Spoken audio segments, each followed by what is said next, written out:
Magandang gabi mga tagapakinig. Welcome sa Romansa Diaries, ang inyong kanlungan ng mga kwentong puno ng init, tukso at kalibugan. Ngayong gabi, ihanda ang inyong sarili dahil dadalhin ko kayo sa isang nakakapasong kwento na naganap sa gitna ng himpapawid. Ang ating episode ngayong gabi ay pinamagatang First Class Flight. Tahimik ang kabin ng eroplano, ang ilaw ay dim na. Ang karamihan sa mga pasahero'y nakatulog na. Sa isang sulok ng first class, gising pa si Marco, nakasandal, habang pinagmamasdan ng bawat galaw ng flight attendant na si Elena. Napaka-sexy ng kanyang uniforme.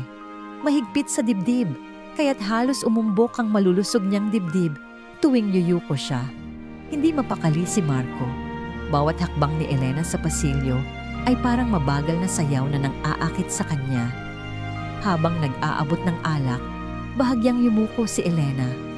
Ang laylayan ng kanyang blouse ay bahagyang bumuka at doon nasilayan ni Marco ang maputing dibdib na kanina pa niya ninanasa. "Sir, gusto niyo pa ba ng isa?" tanong ni Elena. Halos nakayuko sa kanyang mukha.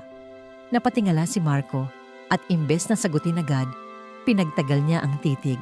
"Oo, pero mas gugustuhin ko kung ikaw ang kasama kong uminom." Nag-init ang pisngi ni Elena. Ngunit imbes na umatras, ngumiti siya at marahang idinikit ang baso sa labi ng lalaki.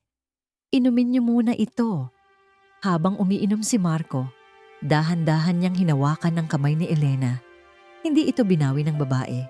Sa halip, marahang ipinasok ang sarili sa loob ng kurtina ng kanyang upuan. Isang maliit, ngunit pribadong espasyo. "Sigurado ka ba dito?" bulong ni Elena, nakadikit ang labis sa tainga ni Marco. Hindi na siya sumagot. Sa halip, hinila niya ang baywang ng flight attendant at marahas na idinikit ang katawan sa kanya. Dama niya agad ang malambot na harapan ni Elena na sumasalpok sa kanyang dibdib. Ramdam ang init kahit may tela. Napasinghap si Elena nang maramdaman ang kamay ng lalaki na gumapang sa kanyang hita, pataas sa ilalim ng skirt. Pinikit niya ang mata habang unti-unting ibinuka ang kanyang mga binti, binigay ang sarili sa tukso. "Ang ganda mo," bulong ni Marco habang sinisiil ng halik ang leeg niya. Umungol si Elena, bahagyang napaangat ang dibdib. Hinawakan niya ang ulo ni Marco at tuluyang inilapit ang labi. Nagtagpo ang kanilang bibig sa isang halik na puno ng gutom. Malalim, basa, at walang pakialam kung may makakarinig. Habang naghahalikan, tuluyang pumasok ang kamay ni Marco sa loob ng blouse ni Elena. Naramdaman niya ang lambot ng dibdib, mainit at bilog, at sinapo ito ng buong kamay. Napaungol ang babae at lalo pang idiniin ang sarili sa kanya.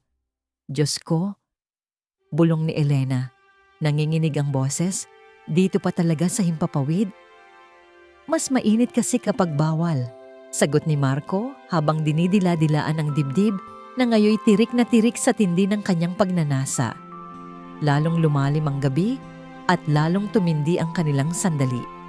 Ang bawat ungol, bawat halik, bawat haplos ay naghalo sa tunog ng makina ng eroplano. Sa bawat galaw nila, ramdam ang kilig ng panganib at sarap ng bawal. Sa maliit na espasyo ng upuan na yon, ibinigay ni Elena ang lahat. Ang katawan niyang kanina pa nananabik at ang init na pilit niyang tinatago sa propesyonal na anyo. Si Marco naman, walang sinayang na sandali. Lunod sila sa alab ng pagnanasa, sa langit na literal na nasa ulap. At dito, mga tagapakinig, nagtatapos ang ating maikling kwento. Isang gabi ng matinding tukso sa eroplano. Isang sandaling bawal, ngunit puno ng sarap na hindi malilimutan. Kung nagustuhan ninyo ang ating kwento ngayong gabi, huwag kalimutang i-like, i-share, at i-subscribe sa Romansa Diaries para sa mas marami pang nakakapasong istorya.